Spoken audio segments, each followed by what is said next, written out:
te rappelles les motards de l'espace? Les quoi? Les motards de l'espace. Connais pas, c'est quoi? Bah tu sais bien, c'est des souris anthropomorphisées qui conduisent des motos. Ah, les souris de l'espace! Pourquoi tu le disais pas? Parce que le titre c'est les motards de l'espace. Je te crois pas. Ah oui? Regarde mieux, le titre est dans le générique. Les motards de l'espace? La traduction de Biker Mice from Mars, c'est les motards de l'espace? Eh oui. Remarque, ça se justifie. Du point de vue du chara-design, c'est important de préciser que c'est des souris géantes avec des antennes, mais du point de vue psychologique, pour eux, être des souris, c'est naturel. Si on leur demande, ils se définiront plutôt comme des motards. Vous vous souvenez de ce qu'on disait à propos de ces séries des années 90 qui ont l'air d'être restées bloquées dans les années 80? C'est une de celles-là, pour le pire et surtout pour le meilleur. Tu as bien dit des canons. Oui. De très gros canons. Et les plus gros canons de toute la planète. C'est débile, mais c'est du bon débile, du débile délibéré. Du débile façon délire de copains bourrés le samedi soir qui ont eu l'idée de coucher leur délire sur papier et se sont dit le lendemain qu'en fait ça ne ferait pas rire qu'eux. Et de fait, ça ne fait pas rire qu'eux. La série n'est pourtant franchement pas exempte de défauts. Il vaut mieux que vous soyez avertis. Il y a 5 défauts dont il faut être conscient si on veut pas être buté. 1. La VF. 2. La VF. 3. Le scénario de fond n'a aucun sens quand on y réfléchit 2 minutes. 4. L'animation n'est pas terrible. 5. La putain de VF. On ne va pas vous faire un comparatif instant par instant de chaque épisode. Bien sûr, c'est pas comme si on l'avait effectivement fait sur 2-3 épisodes. On est vraiment tarés. Mais résumer le problème est au final assez simple. L'humour de Biker Mice from Mars est beaucoup basé sur des références à la culture populaire américaine. Il y a aussi pas mal de jeux sur la langue, que ce soit des allitérations ou des jeux de mots impossibles à traduire. Well, you know what they say.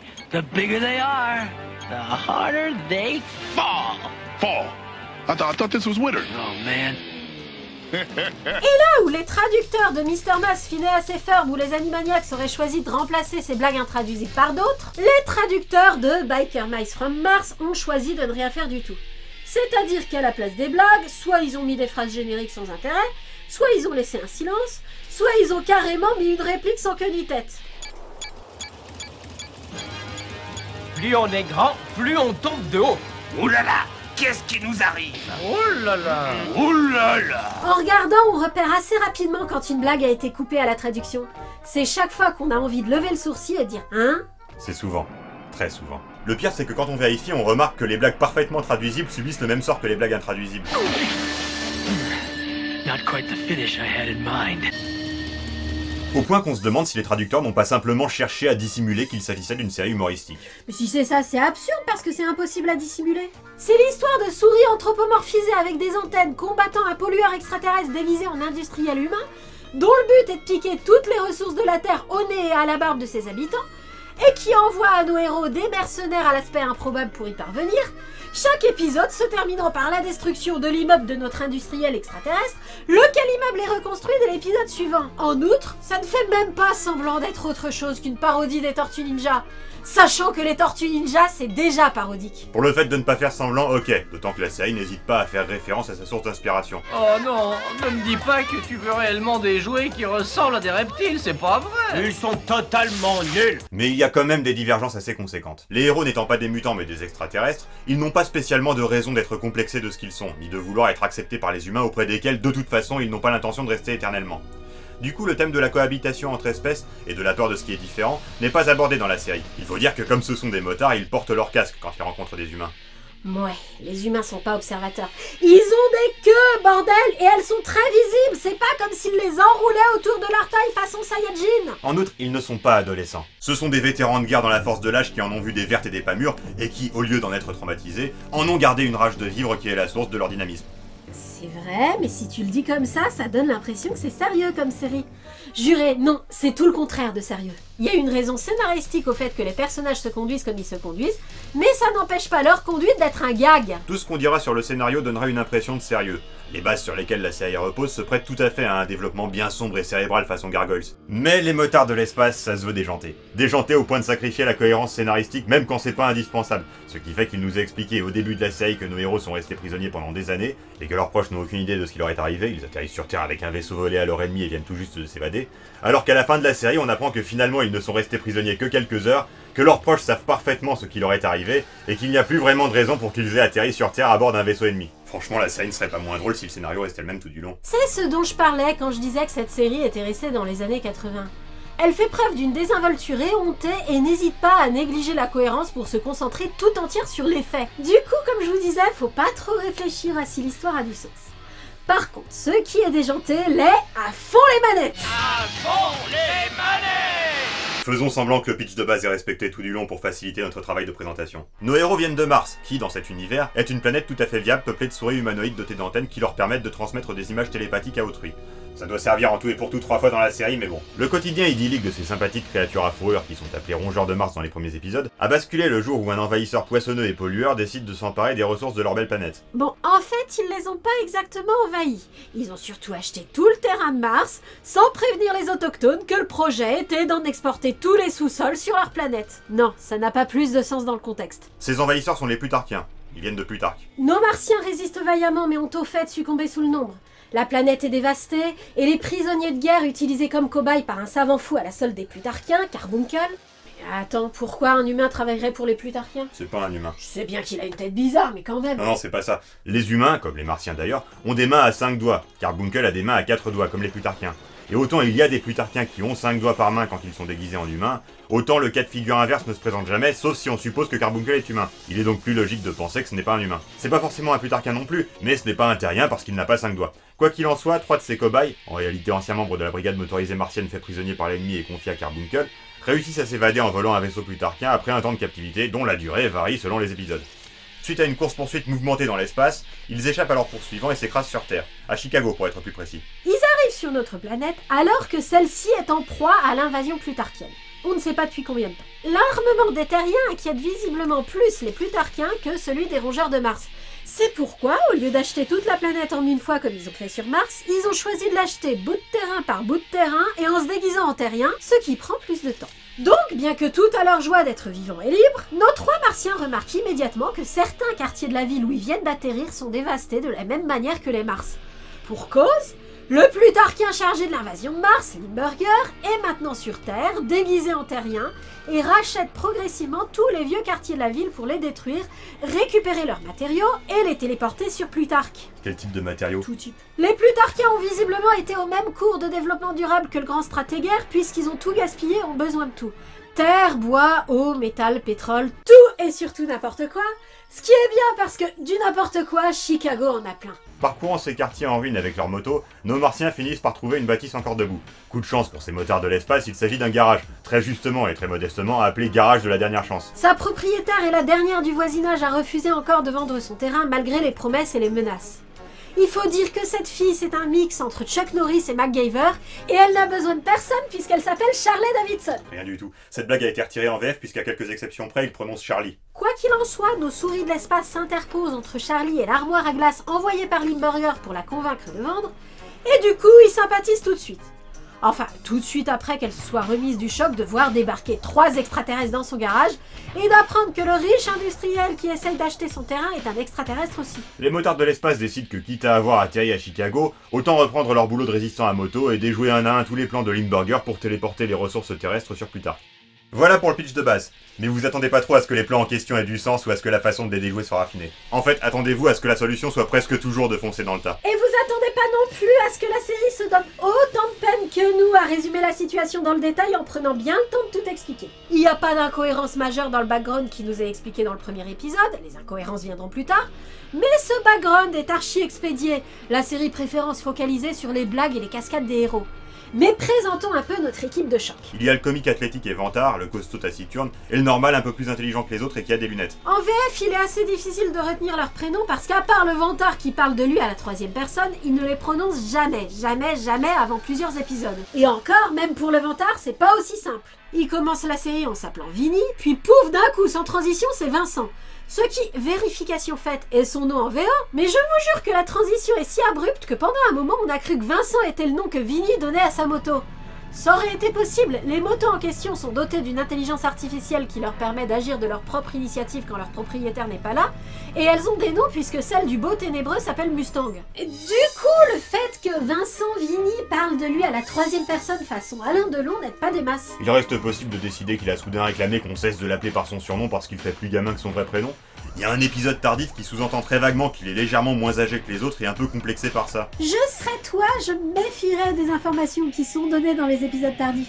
Et puis, il s'agit d'un de ces épisodes où on n'a pas pu vérifier ce que disait la VO. Là, il s'agit d'une information qui ne vient rien contredire de ce qui a été dit avant.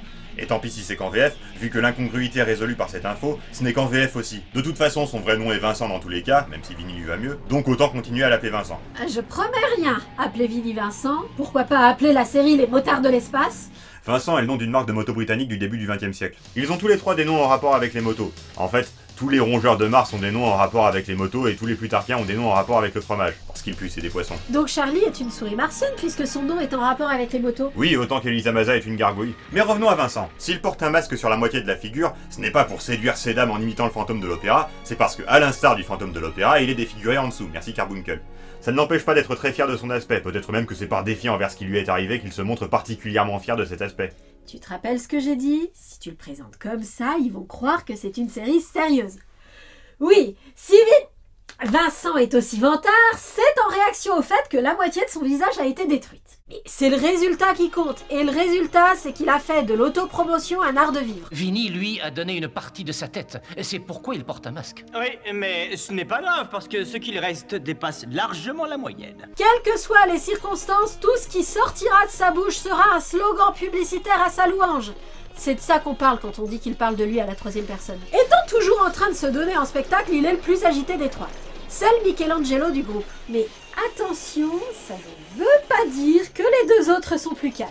À tout casser, Modo l'est quand même un peu plus, vu qu'il est censé être le ténébreux taciturne, c'est-à-dire le Raphaël. On s'attendrait à ce que ça en fasse le plus raisonnable, mais en réalité ça en fait surtout le plus honorable. Modo c'est le paladin un peu primaire, très à cheval sur ses principes et sur les lois de la guerre, ce qui en fait à la fois le juste qui rappelle les règles à respecter, et le naïf qu'il est facile de manipuler. Ça en fait aussi le plus impressionnable, celui qui découvre la civilisation humaine avec le regard le plus étonné, et celui qui comprend pas les expressions terriennes en anglais. Ça en fait le plus fier aussi. Et oui, le plus fier, c'est pas Vincent. L'avantardise de Vincent est un genre qui se donne. En réalité, ça ne le dérange pas plus que ça de se retrouver dans une position ridicule ou déshonorante. Au contraire, il en fera une nouvelle occasion de se donner en spectacle. Pas Modo. Modo, le déshonneur, ça le démolit.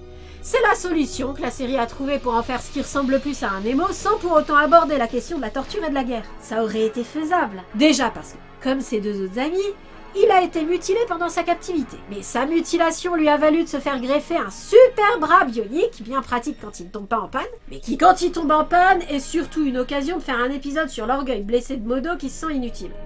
Ensuite parce que Modo, c'est celui qui a laissé une famille sur Mars. Ça explique peut-être son besoin d'être si exemplaire d'ailleurs. Il est oncle de famille. Mais ses retrouvailles avec son neveu de passage sur Terre sont surtout l'occasion d'un gag impliquant une inondation et des cannes à pêche. Son prénom serait aussi une référence motocycliste, puisqu'il y a une marque de vêtements pour hommes qui s'appelle Modo Moto. Oui, celle-là est un peu perchée. Le troisième membre de notre trio répond au nom de Trottle. Enfin, quand on l'appelle, parce qu'il est celui dont le prénom est le moins dit en VF. Si vous voulez savoir quelle est la référence motocycliste cette fois, sachez que Trottle veut dire accélérateur. Trottle n'a pas subi de mutilation flagrante comme ses deux amis. En fait, au début, on s'imagine même qu'il n'en a subi aucune. Sauf qu'au fil des épisodes, on est bien obligé de constater qu'il n'enlève jamais ses lunettes plus de quelques secondes. Les rares fois où il les enlève, c'est pour voir de loin. Ou alors c'est pour une scène romantique, mais bon, on peut être presbyte et romantique, c'est pas incompatible. À ces occasions, on constate que ses iris sont complètement rouges, mais c'est aussi le cas des deux autres. On aura confirmation qu'il est presque aveugle sans ses lunettes que dans l'épisode du flashback contradictoire avec le reste de la série, et qu'on ne peut pas, du coup, considérer comme canonique. Je pense quand même qu'on peut considérer comme canonique le fait que les expériences de Carbuncle l'ont rendu comme ça et que ses lunettes sont des prothèses oculaires qui remplacent ses yeux brûlés. Pas grand chose à ajouter sur Trottle. Comme on a dit, c'est le normal un peu plus intelligent qui a des lunettes. Non, à l'échelle des motards de l'espace, un peu plus intelligent que les autres, ça veut dire qu'il va se poser la question de s'il y a une autre option que de foncer dans le tas, avant de se dire que peut-être, mais que c'est moins fun, et foncer dans le tas quand même. Mais ça en fait malgré tout le plus intelligent, et ça justifie qu'il soit le chef. C'est donc le Leonardo de l'équipe. Ses autres traits de caractère notables sont ceux qu'il a en commun avec les deux autres. Ce sont des gros costauds au grand cœur type. Ils s'intéressent avant tout à leur moto et à profiter de la vie, mais ça ne les empêche pas de considérer qu'ils ont le devoir d'utiliser leurs muscles pour protéger les faibles, et prennent cette responsabilité très au sérieux. Du coup, ça va avec, ils sont assez machos. Des machos qui s'assument. Plus en VF qu'en VO. J'y reviendrai, mais de toute façon, c'est pas très important. La série n'essaie pas de présenter cette attitude comme positive. C'est juste un travers de leur personnalité, qui, au même titre que l'avantardise de Vincent, est l'occasion de gags. Enfin, c'est surtout qu'ils sont machos malgré le fait que la meuf qui les accompagne a un bazooka. Leur machisme devient plutôt un acte de courage dans ces conditions.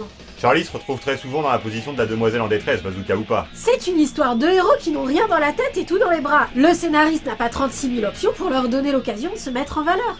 Mais eux-mêmes se font assez souvent piéger par les méchants. Et quand Charlie se fait capturer, ce n'est jamais d'une manière déshonorante. Soit c'est parce qu'elle a joué les Lois Lane en allant enquêter, soit c'est parce que l'ennemi du jour est vraiment balèze. À côté de ça, elle a beau être un simple être humain parmi des extraterrestres plus forts qu'elle physiquement, la série nous donne suffisamment d'occasions de constater que c'est un personnage extrêmement badass. Oui, comme tu l'as dit, un mix entre Chuck Norris et MacGyver. 20% de Chuck Norris et 80% de MacGyver. Comment ça, 20% de Chuck Norris? Ok, ce qu'il y a de plus impressionnant chez elle, c'est sa capacité à fabriquer tout et n'importe quoi à partir de rien. Et ok, durant les premiers épisodes, elle reste assez passive. Mais dès le départ, elle est campée comme quelqu'un qui fait du karaté, tient tête au gros bonnet de la pègre et à leur gorille, et a un bazooka! Certes, mais les héros étant déjà tout en muscles, ils ont déjà réglé leur compte aux méchants avant que Charlie n'arrive. C'est quand même leur série à eux, alors c'est à eux que la série donne les occasions de briller, laissant assez peu de pure action pour Charlie. Et comme les auteurs avaient peur que les scènes de bricolage ce soit trop chiant pour les enfants, on sait qu'elle bricole plein de gadgets pour ses amis motards, mais on ne la voit que rarement faire ça dans le cadre. La plupart du temps, elle se contente de présenter le produit fini qui servira pour la scène d'action. Dans l'absolu, elle est indispensable au groupe, mais c'est plus dit que montré. C'est pour ça que dans les premiers épisodes, elle a l'air passive, et que vers la fin de la série, on enchaîne plusieurs épisodes sans qu'elle apparaisse, au point qu'on se demande où est Charlie. Où est Charlie? Où est Charlie? C'est juste quelques épisodes au milieu de la série, la plupart du temps elle est dans le cadre. Étant à la fois la fille et le mécano, elle cumule les rôles de Donatello et d'April O'Neil. La série a beau être avant tout basée action et cascade, il arrive fréquemment que le scénario nécessite que quelqu'un réfléchisse ou fasse une infiltration discrète. T'es bien d'accord, c'est pas les souris qui s'y colleront. Sinon, les informations qu'on nous donne sur elle la campent comme quelqu'un de badass. Déjà, elle a son affaire. Faut le dire, c'est pas donné à tout le monde de faire marcher une entreprise. Surtout avec un super vilain qui essaye de vous forcer à vendre et 3 zigotos qui mangent comme 10 et cassent le matériel. Ensuite, elle a visiblement eu une jeunesse aventureuse. Elle a fréquenté des bikers et elle est même sortie avec Jean-Claude Van Damme. Et comme il l'a larguée, elle lui tire dessus avec son bazooka. Parce que, je sais pas si je vous l'ai dit, mais elle a un bazooka. Autant dire qu'il n'est pas vraiment nécessaire de laisser cette fille en arrière. Donc ils le font, enfin quand ils y arrivent. Et quand ils y pensent aussi. Oh, attends, ça peut être dangereux pour Charlie. Trop tard! Attends une minute! La série étant assez inconstante, même au sein d'un épisode, on peut avoir 2 réactions totalement opposées chez les personnages. Charlie elle-même peut être assez changeante. Elle veut les accompagner, et une fois qu'elle est sur la moto Vinny, elle fait la tête parce qu'elle a peur. La plupart du temps, les souris emmènent Charlie au feu et une fois sur place, décident de la laisser sur la touche. Bon, j'ai dit que j'y reviendrai. C'est surtout une incongruité de la VF. En VF, s'ils refusent que Charlie se batte avec eux, c'est parce qu'ils estiment que c'est trop dangereux pour elle. En VO, ils veulent en fait qu'elle garde les mains libres pour réparer les motos s'il y a besoin pendant le combat. Ce qui est effectivement une bonne exploitation de ses compétences.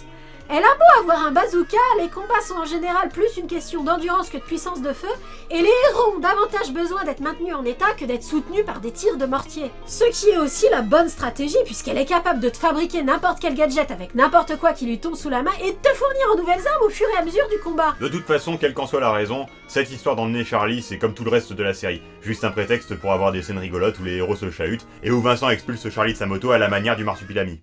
Me demandez pas de le formuler d'une autre façon. Il fait ça tout le temps. Mec, elle a un bazooka! Et franchement, si lui prenait l'envie de s'en servir, je la blâmerais pas. Il fait ça même quand ils sont en train de voler à 300 mètres d'altitude. Quoi? Bah, il a pris la peine de déclencher son parachute lui-même pour être sûr qu'elle soit pas trop figée par la stupeur pour le faire. On doit compter 3 secondes avant d'ouvrir le parachute, sinon il risque de se prendre dans l'avion. Même moi, je sais ça. Ils sont pas en avion, ils sont en moto. Ton argument est invalide. Quoi qu'il en soit, tu as tout de même raison de considérer que le côté MacGyver est prépondérant chez Charlie. Sur ce plan-là, c'est une surdouée, puisqu'elle est parfaitement capable de rivaliser avec Carbuncle. Ok, Charlie est ingénieur et Carbuncle scientifique, et la fiction a tendance à faire le distinguo, puisque la science c'est mal, vous voyez, mais c'est quand même bien pratique d'avoir un inventeur parmi les gentils. Malgré cette distinction, la série montre plusieurs fois que, même si Charlie n'invente jamais de téléporteur ou de machine à voyager dans le temps, elle le pourrait puisque dès qu'on lui met un de ses appareils sous les yeux, elle est parfaitement en mesure de le réparer et de le régler suivant son bon vouloir. Ça engendre d'ailleurs quelques soucis de scénario, mais j'en parlerai plus tard. Ce n'est pas que Charlie elle-même n'invente aucune machine, c'est que ses inventions à elle sont des engins de combat et leurs gadgets qui rendraient très bien en jouet. Puisque tu l'as réévoqué, présentons plus amplement Carbuncle. On ne sait pas trop dans quelles circonstances il s'est retrouvé à travailler pour les Plutarchiens, ni s'il en est un lui-même. Comme on a dit, la série n'est pas très cohérente quand elle donne des éléments de background. Ce qui est sûr, c'est qu'il participait à l'invasion de Mars et qu'il est à l'origine des blessures des héros. Il est moins spécialisé que Charlie, puisque ses recherches touchent aussi bien à la cybernétique qu'à la géologie ou la physique, c'est un vrai savant de comics, mais sa principale utilité au moment de la série est d'avoir construit un téléporteur qui permet à Limburger de convoquer le mercenaire du jour en choisissant dans une base de données de mercenaires établie par Carbuncle. Ce qu'il gagne à travailler pour Limburger n'est pas très clair non plus. Visiblement, contrairement à l'autre sbire de Limburger, il est payé. Et il reste assez libre de mener ses recherches comme il l'entend, donc pour lui, ça doit être un boulot comme un autre. Comme on a dit, il a 4 doigts, ce qui indique qu'il n'est pas humain, et il est doublé par Gérard Hernandez au début de la série, ce qui, même dans une mauvaise VF, reste appréciable. Mais votre immense grosseur, quand on veut attraper une souris, il suffit de construire un piège. Pas grand chose d'autre à ajouter, il est à la fois le classique savant fou et le classique sbire servile du grand méchant. Le grand méchant est lui-même un méchant assez classique. Bon, si on fait abstraction du fait qu'il a une tête de poisson qu'il dissimule sous un masque en latex, qu'il mange des vers normal pour un poisson, et que quand il a une visioconférence avec son supérieur hiérarchique, il est obligé de perdre 30 secondes à faire une chorégraphie rituelle de salut qu'il déteste faire. Ce qui est assez étrange parce qu'à part lui, tous les Plutarchiens adorent cette chorégraphie, qui a le mérite de remplir son office en permettant de se reconnaître entre Plutarchiens, même déguisés. Il faut être Plutarchien pour la réussir. Aucun non-Plutarchien ne peut se résoudre à faire un truc aussi répugnant, même quand sa vie en dépend. Du coup, Limburger n'est pas un vrai Plutarchien ? Il est de race plutarchienne, et il a un caractère plutarchien, mais le salut plutarchien le rebute. Ça aurait pu être intéressant de se dire qu'à force de se faire passer pour un humain, il s'est mis à avoir un caractère d'humain, mais la série n'est pas assez sérieuse pour ça, et cette histoire de salut n'est vraiment là que pour le gag. Toujours pour le gag, vous attendez pas à ce qu'il ait le charisme d'un Shredder. Il est gros, maladroit, capricieux, et si ses échecs sont surtout dus au fait que les héros sont impossibles à contrer, c'est pas Robotnik non plus.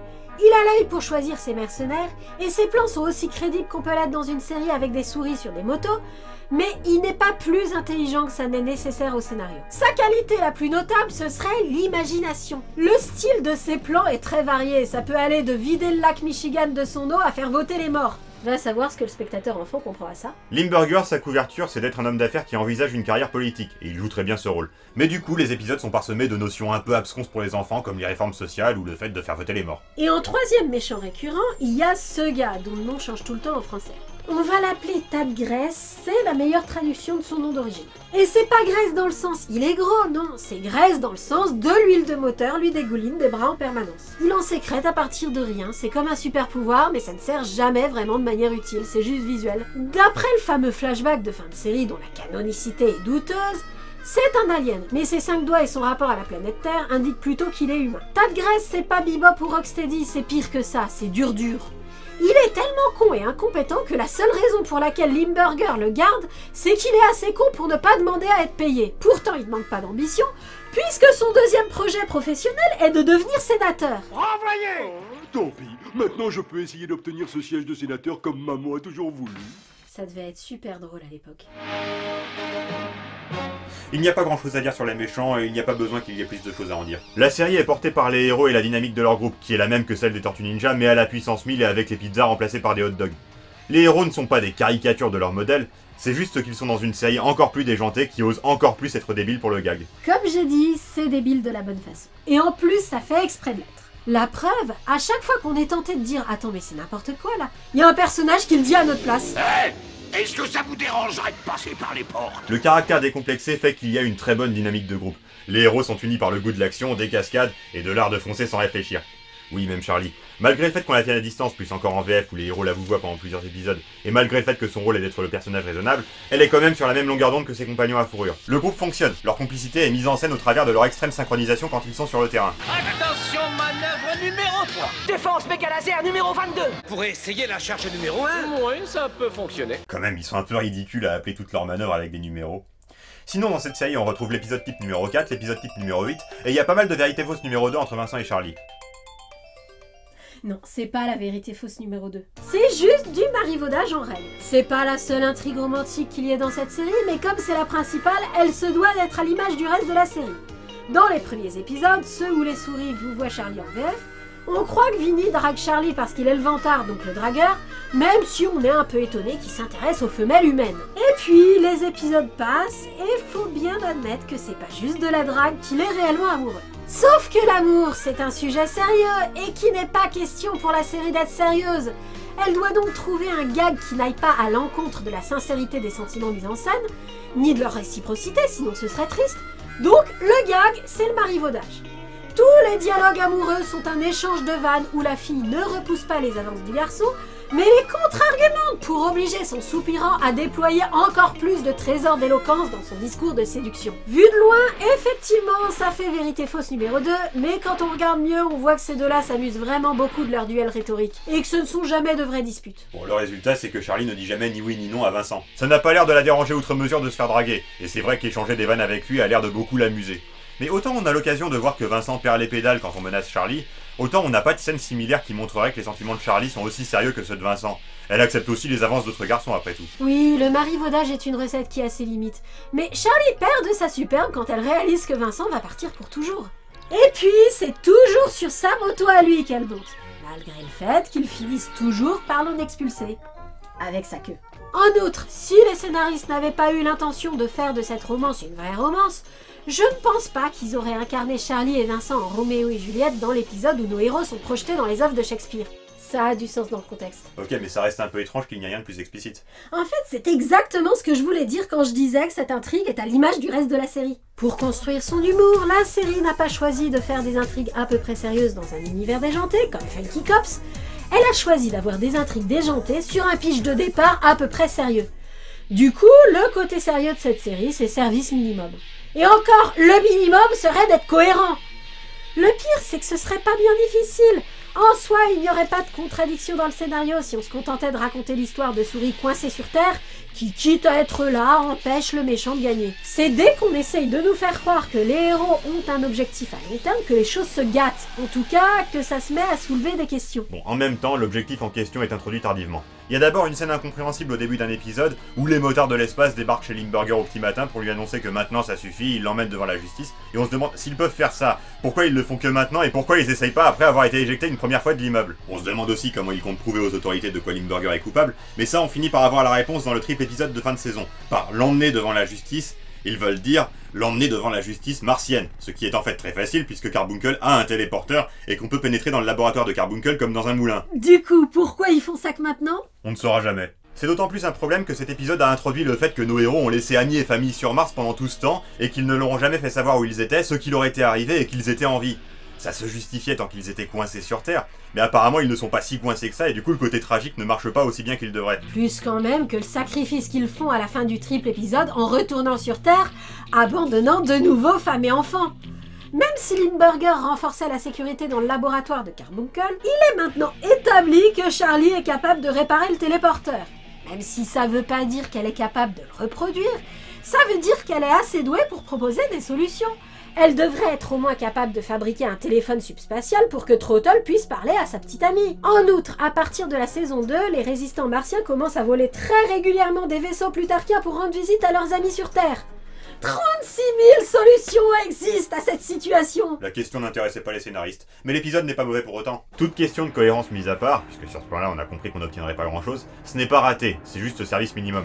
Pas moins du minimum. Ce n'est pas comme dans la légende des super-héros. Les thèmes tragiques et touchants sont traités rapidement, mais ils sont traités, pas seulement amorcés.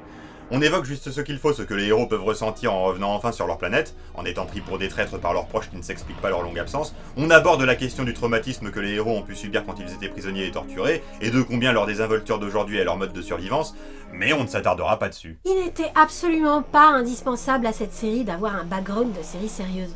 Retour sur Mars a choisi d'introduire ça, pas pour le meilleur, pas pour le pire non plus, mais ce qui est sûr, c'est qu'on n'a pas osé aller trop loin dedans. Élaborer davantage les aspects émouvants aurait risqué d'atténuer le côté délirant de la mise en scène. Alors on se contente de montrer que Vinny et Charlie, c'est pas juste pour le gag, ils sont réellement tristes de se séparer, et ça énerve vraiment Vinny qu'on menace Charlie. On se contente de montrer que Trottle a laissé une petite amie très énervante sur Mars, et Modo toute une portée de neveux qui n'a pas pu voir grandir. Et on ne va pas plus loin. Le propos principal de l'épisode restera l'action et le gag. Mais comme tu as dit, on ne fera pas moins que ce qui est nécessaire non plus. On prendra la peine de montrer une brève scène entre Modo et un de ses neveux et un affreux baiser entre Trottle et sa copine. Du coup, l'aspect touchant de cette histoire est quand même touchant. C'est d'autant plus frustrant, du coup, qu'on ne nous explique jamais ni pourquoi ils ne sont pas revenus sur Mars avant, ni pourquoi ils ne tenteront pas d'y revenir ensuite. Ils peuvent ramener Limburger sur Mars quand ils veulent. On se dit que ces histoires de résistance, de famille et d'amour laissé derrière soi, de séparation promise à la fin de l'histoire façon Ulysse 31, ça mériterait plus de développement, plus de cohérence, plus de sérieux.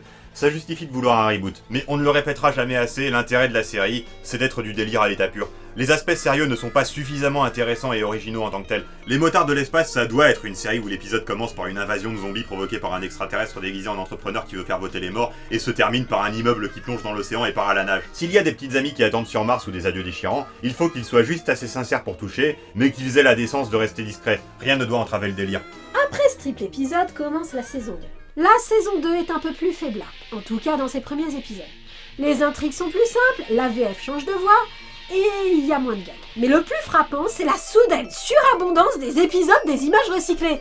Croyez-le ou non, mais environ un épisode sur 4 en est un. C'est pas obligatoirement mauvais un épisode des images recyclées. En général, c'est toujours mieux quand on cherche un prétexte scénaristique pour faire des flashbacks sur les épisodes précédents, comme le fait les motards de l'espace, que quand on réutilise les images des 10 épisodes en changeant les dialogues dessus, comme font d'autres séries. Mais à raison d'un tous les 3 épisodes, ça devient dur de trouver de bons prétextes. Même quand le prétexte est relativement acceptable, l'épisode n'est pas forcément réussi pour autant. Les extraits choisis ne sont pas pertinents par rapport à ce qu'ils devraient démontrer, et surtout, la situation n'est pas délirante comme elle devrait. Bon, les épisodes sans images recyclées, eux, restent généralement drôles, et il en reste suffisamment pour être satisfait de la série jusqu'à la fin. D'accord, au fur et à mesure qu'on s'approche de la fin, Vincent devient de plus en plus bête. C'est un travers des séries pour enfants qui durent. Avec le temps, les auteurs ont tendance à oublier que les personnages comiques ne sont pas obligatoirement des personnages idiots. Mais on a aussi des tentatives typiques des saisons 2 de sortir des sentiers battus, avec des épisodes de voyage dans le temps ou dans des mondes parallèles, qui valent ce qu'ils valent, mais que ça aurait été dommage de ne pas avoir. Les épisodes vraiment dispensables, ce sont les 4 épisodes de fin, c'est-à-dire le dernier, et juste avant, le fameux triple épisode dont on vous parle depuis tout à l'heure pour vous dire qu'il n'est pas canonique. Il est naze. Vraiment naze. Non, encore plus naze que ça. Ça veut réutiliser autrement la recette de Retour sur Mars, mais retourner une deuxième fois sur Mars aurait obligé les auteurs à nous rappeler que c'est très facile d'y retourner, et qu'il n'y a pas vraiment de sacrifice tragique dans le fait d'être retourné sur Terre. Du coup, flashback. Et c'est pas juste un problème de cohérence, c'est que ces problèmes de cohérence touchent tous les trucs intéressants qui ont été introduits avant. Le neveu de Modo n'était pas enfant au moment où Modo s'est fait capturer, et c'est Tintin pour l'émotion qu'a pu éprouver Modo en découvrant l'adolescent fort et compétent qu'il est devenu. Les héros ne sont restés prisonniers qu'une journée, et la copine de Trottle est finalement parfaitement au courant de ce qui lui est arrivé. Autant pour la scène déchirante dans Retour sur Mars, où il la supplie de lui faire confiance, même si elle croit qu'il est resté absent tout ce temps parce qu'il est passé à l'ennemi. Et je parle pas des détails incongrus et inutiles qu'on ajoute, comme Limburger qui se déguise déjà en humain par goût à une époque où ce n'était pas du tout nécessaire, ou Vincent qui n'est en réalité amoureux de Charlie que parce qu'elle lui rappelle une autre femme, Harley. Oui, qui n'est pas morte, parce qu'on ne dit pas mort ou tué dans les dessins animés. C'est quand même navrant que cet épisode soit le seul qui explique quel est le problème de Trottle avec ses yeux. Le tout dernier épisode est assez naze aussi. Il ne conclut pas la série à proprement parler, il ne s'y passe rien de spécial, mais il est précisé dans l'épisode que c'est la fin de la série. Ça, c'est vraiment la fin. Nous n'avons pas vu la deuxième série. Ça aurait sans doute été plus professionnel, mais vu que le concept a du potentiel, il se peut qu'elle soit bonne. Et si elle l'est, ce n'est sûrement pas lui rendre justice que de la voir immédiatement après la première. La première est inimitable, c'est le genre de truc qui ne se réussit qu'une fois quand il y a de la spontanéité. Et voir une série très différente qui reprend un peu le concept, il vaut mieux ne pas le faire immédiatement après quand on a adhéré à la première série autant que nous y avons adhéré. On regardera la deuxième série, promis, mais plus tard, quand on aura un peu oublié à quoi ressemble celle-ci. Dire que cette série est drôle comme un bon gros nanar est à la fois un excellent résumé et un mensonge. Le principe d'un nanar, c'est de ne pas faire exprès d'être drôle, mais c'est aussi de ne douter de rien. Cette série ne doute de rien, et elle a raison vu que du coup elle reste drôle malgré le fait que la VF retire une très grosse partie des blagues. Surtout, c'est une série qui donne une pêche monstrueuse. Regardez, ça c'est le script. Vous vous rendez compte du nombre de phrases écrites en caps lock? En un mot comme un sens, c'est une série pleine de défauts objectifs. Côté sentiment, on se contente du strict nécessaire, et côté action, on en a vraiment pour notre argent. C'est un peu dommage que ce soit mal animé du coup. Côté humour, nous trouvons largement notre compte. Mais l'humour n'étant pas universel, ceux qui n'adhèrent pas au délire trouveront ça franchement débile. Et ce sera dommage parce que du coup, la série ne présentera aucun intérêt pour eux. Mais pour tous les autres, la série mérite qu'on s'en souvienne.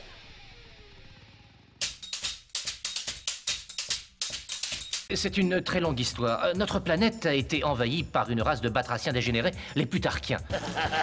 T'es encore un peu jeune pour me battre, Kangoo. Et maintenant, il est temps que je vous en dise un peu plus sur ces fameuses croquettes de viande qui font la fierté de notre petit chef en herbe. Voyons, dure soirée, tu sais très bien que notre loi nous oblige à donner l'hospitalité à tous les naufragés. J'ai bien cru qu'on allait disparaître à tout jamais. Défense méga laser numéro 22. Quoi qu'il en soit, j'ai un bon plan pour renvoyer dur à l'expéditeur. C'est possible, mais ça fait 1 heure qu'on roule dans les rues et j'ai pas vu un seul garage. Vous tombez à pic, Loïs. Je tenais à ce que vous soyez la première à rencontrer le garçon que je viens d'engager. Rentrez chez vous, charognard, et ne revenez pas. Il va encore falloir qu'on ridiculise un de leurs destroyers. C'est une histoire très triste, mais la plupart des gens l'ont oublié. Apparemment, Dédé et Mess ont braqué ensemble un convoi de bijoux. Et avant que vous ne soyez couvert de bleu de la tête aux pieds, est-ce que quelqu'un aurait l'obligeance de me présenter? Où Ganon a-t-il bien pu trouver cette licorne? Oh, vous pouvez être tranquille, monsieur le président directeur général. Je vais le faire. Ne vous inquiétez pas. En tant que président des Amis de l'Espace, j'ai le devoir de rester à l'écoute de nos frères qui souhaiteraient se manifester. Je vois que le fait de travailler tous les jours dans le restaurant de ta maman t'a permis d'acquérir une certaine expérience, mais les spaghettis, ça n'est pas tout. Il y a aussi la sauce, ça c'est très important. Et devinez quoi? Une femme a décidé de venir avec nous. C'est chouette, non? Vous trouvez pas, les gars? Est-ce que ton séjour sur la Terre t'aurait fait oublier le traditionnel salut plutarchien? Mais avec plaisir, votre temps de Saint-Doux. Mais il n'existe pas un scélérat en ville assez coriace pour mystère. Ben, Je prends tout en main maintenant, capitaine. Parole de D'Artagnan. Et je voudrais déposer les économies de toute une vie ici, s'il vous plaît. Voilà ce qui arrive quand on ose défier Phoenix. Arrête, tu me fais hurler de rire. Je digère mal si je rigole trop, alors arrête, s'il te plaît.